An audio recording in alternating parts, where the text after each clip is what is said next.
পরিশ্রম তো করবেনই, বাট সেই পরিশ্রমটি যদি আপনি সময় মতো করেন, সঠিকভাবে করেন, তাহলে কিন্তু আপনি একটি জীবনে গিয়ে সুখ শান্তিতে জীবনটা কাটাতে পারবেন। আপনার আশেপাশে অনেক লোক আছে, তারা খামখেয়ালিভাবে তাদের কৈশোর এবং যৌবন অতিক্রান্ত করেছে। আবার দেখবেন সেই একই পরিবেশে ওই সময়ে অনেকেই আছে পরিশ্রমের মাধ্যমে আজকে তারা সমাজে প্রতিষ্ঠিত হয়েছে। যেমন একজন কৃষক কাঠফাটা রোদের মধ্যে কাজ করছে, তার পাশে দিয়ে রাস্তা দিয়ে তারই এক বন্ধু এসি গাড়িতে করে অফিসে যাচ্ছে। তখন সেই কৃষকের মধ্যে কান্নার একটা আওয়াজ পাওয়া যায়, একটা আফসোস তার ভিতর থেকে যায়। সে তখন তার কাছের লোকের সাথে গল্প করে, আমার বন্ধু একসাথে পড়তাম, সে এখন কত সুন্দর সুখে শান্তিতে আছে।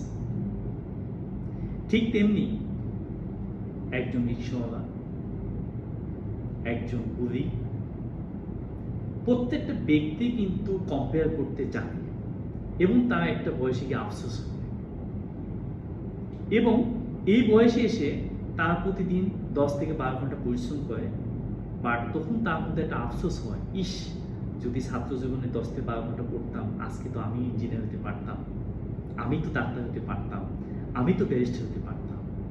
কিন্তু সময় তো কার কথাই চলবে না, যে সময় একবার চলে যাবে সেই সময় তো আসবে না। আজকে আমি একটা বাস্তব একটা উদাহরণ দিব আপনাদেরকে। যেমন প্রত্যেকটা অফিসে দেখবেন অনেক সিনিয়র লোকজন থাকে, বাট জুনিয়র পোস্টে জব করে। আবার কিছু কম বয়সী লোক থাকে, শিক্ষিত, তারা কিন্তু সিনিয়র পোস্টে জব করে। ঠিক তেমনি তারা তখন বলে, ইস, কত কম বয়সে খুব সুন্দর একটা চেয়ার পেয়েছে। কারণ তো একটাই, কারণ হচ্ছে সঠিক সময়ে সে সঠিক কাজটি করেন। আপনারা জানেন একজন পুলিশ কনস্টেবল সেই কাঠফাটা রোদের মধ্যে কিন্তু সে দায়িত্ব পালন করে থাকে, অনেক কষ্টের সহিত তার দায়িত্ব পালন করে থাকে। কিন্তু তাদের যে ঊর্ধ্বতন অফিসার আছে তারা পরিশ্রম করে, কিন্তু তাদের মধ্যে কিন্তু একটা স্যাটিসফ্যাকশন থাকে ওই পরিশ্রমের মধ্যে। তারা সুন্দর একটা পরিবেশে তাদের অফিস টাইম পাস করে থাকে।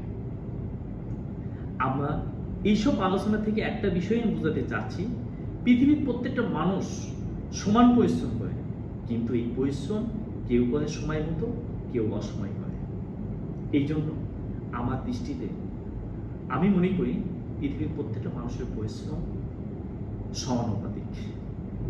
আপনারা এই জন্য আপনাদের জীবনে পরিশ্রম করবেন, সেই পরিশ্রমটি আপনারা সময় মতো করবেন। এই বিষয়ে একটি উদাহরণ দিলে আরো বিষয়গুলো পরিষ্কার হবে। যেমন আমরা ইলন মাস্কের নাম আমরা সবাই জানি। করোনার সময় সবাই যখন হতাশ, ইলন মাস্ক তার বিজনেস করে সে কিন্তু পৃথিবীর শীর্ষধনীতে পরিণত হয়েছে। বাংলাদেশের প্রেক্ষাপটে এই সকল অনেক উদাহরণ আছে। আমরা জানি ফুড নিয়ে অনলাইন বিজনেস অনেকেই করোনার সময় করেছে, তারা এস্টাবলিশড হয়েছে। রকমারি.com, আপনি বইয়ের জগতে সার্চ করলে এই নামটা অটোমেটিক সামনে চলে আসছে।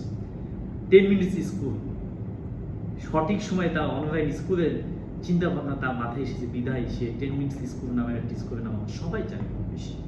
এই জন্য আসুন আমরা সঠিক সময় পরিশ্রম করার মাধ্যমে নিজের জীবনটাকে সুন্দর করি এবং এই সমাজকে বদলানোর জন্য কাজ করি।